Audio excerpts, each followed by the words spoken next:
جو آپ نے نبی صلی اللہ علیہ وآلہ وسلم کے بارے میں چھوکرے کا لفظ استعمال کیا، اس کا رجوع کیوں نہیں ریکارڈ؟ میرے بھائی اس میں میری ویڈیو ریکارڈ ہو چکی ہے، خدا کے لیے آپ اپنے عقل کا علاج کروائیں۔ اگر آپ اس طریقے سے کرنا شروع کریں گے، میری باتیں انہوں نے جان بوجھ کے پکڑ لی کیونکہ میری وجہ سے ان کو نقصان پہنچا۔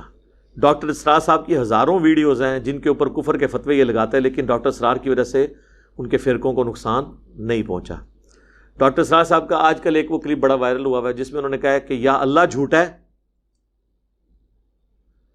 اور یا مسلمان جھوٹے ہیں، یا قرآن جھوٹا ہے یا مسلمان جھوٹے ہیں، کیونکہ وہ بتا رہے تھے کہ اللہ تعالیٰ نے قرآن میں فرمایا کہ اگر تم مومن ہو تو تم ہی غالب رہو گے۔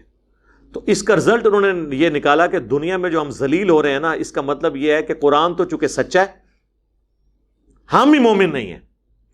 تو لیکن اس کو ایکسپلین کرنے کے لیے انہوں نے ایک بات کی کہ یا اللہ جھوٹا ہے یا مسلمان جھوٹے ہیں۔ تو اب کوئی ان پہ پکڑو کہ جس نے اللہ کو جھوٹا کہہ دیا، کہ قرآن سے ثابت کریں، یہ لفظ بھی لکھا ہوا ہو تو سب یہ تو قیامت تک نہیں کو ثابت کر سکتا۔ جب باتوں کو سمجھایا جاتا ہے تو پھر اسی طریقے سے کیا جاتا ہے کہ آپ ایک جنرل جو کافر انبیاء کے بارے میں جتنی باتیں کلیم کرتے تھے، یہ جھوٹا ہے، اس کو پریشان خواب آتے ہیں، یہ دیوانہ ہے، یہ شاعر ہے، اس نے ایک اجمی غلام رکھا ہوا ہے جو اسے پڑھاتا ہے، کہ سارے الفاظ سورہ بنی اسرائیل، سورہ الفرقان اور کئی صورتوں کے اندر آئے ہیں۔ لیکن جب یہ ہم الفاظ ریپیٹ کرتے ہیں تو ہم کہتے ہیں نقل کفر، کفر نہ باشد، کفر کی نقل کرنا کفر نہیں ہوتا۔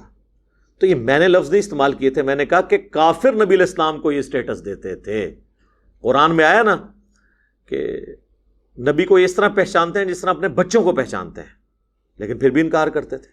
تو جب آپ کافروں کے ریفرنس سے کوئی بات کر رہے ہوتے ہیں تو پھر اس کی پوری تفصیلات کہ کون سی آیت میں کون سی چیز لکھی ہوئی ہے، وہ تو اس سے بڑی جب باتیں کرتے ہیں تو وہ چھوٹی بات ہے، اور یہ کوئی نوٹوریس ورڈ کے طور پہ نہیں، ینگ بوائے کے طور پہ آتا ہے۔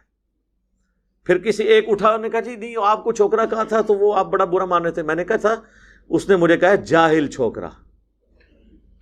اور یہ وہ علماء کہہ رہے ہیں جنہوں نے غدیر خون کی حدیث میرے آنے سے پہلے کبھی پڑھی نہیں ہوئی تھی، اور ہمیں کہتے ہیں جاہل۔ جاہل کا لفظ واپس لے لیں اور یہ لفظ استعمال کریں۔ اور اب تو اللہ نے ان کے اوپر عذاب الہی نازل کیا۔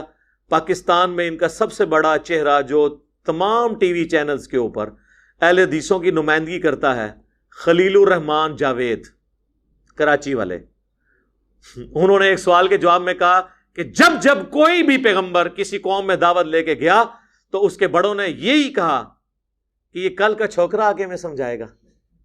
تو اس لیے کہ وہ خلیل الرحمان جاوید صاحب اردو لنگوسٹک کو جانتے ہیں، وہ اردو سپیکنگ ہے۔ اب میں ہے تو پنجابی ہوں، لیکن میں نے 70.5 من اردو سیکھی ہوئی ہے، ٹھیک ہے نا۔ میری اردو سپیکنگ کے لوگوں سے بھی اچھی ہے الفاظ کے اعتبار سے۔ تو یہ اردو لنگوسٹک میں اس طریقے سے گفتگو کی جاتی ہے۔ وہ اللہ کی غیبی تائید آئی، وہ ان کی ویڈیو ریکارڈ ہو گئی، ہم نے اس کو جوڑ کے تو لگا دیا ہے۔ اب تو ہونا چاہیے تھا جو میرے خلاف پراپوگنڈا کر رہے ہیں وہ پہلے تو اپنے گھر کی صفائی کریں، جو ہم عمران خان صاحب کو کہتے ہیں کہ نون لیگ کے بدماشوں کو تو بعد میں پکڑیں، پہلے تو پی ٹی آئی کے بدماش اندر کریں نا۔ تو خلیل الرحمان جاوید نے تو 1,24,000 پیغمبر کم و بیش ان سب کے بارے میں یہ لفظ استعمال کیا، لیکن میری ڈاکٹرن میں نہیں۔ انہوں نے جو بات کی ہے وہ کافروں کے ریفرنس سے کی، اور کافروں کے ریفرنس سے جب آپ کوئی بات کرتے ہیں تو وہ اسی طریقے سے گفتگو ہوتی ہے، اس پہ کوئی فتویٰ نہیں۔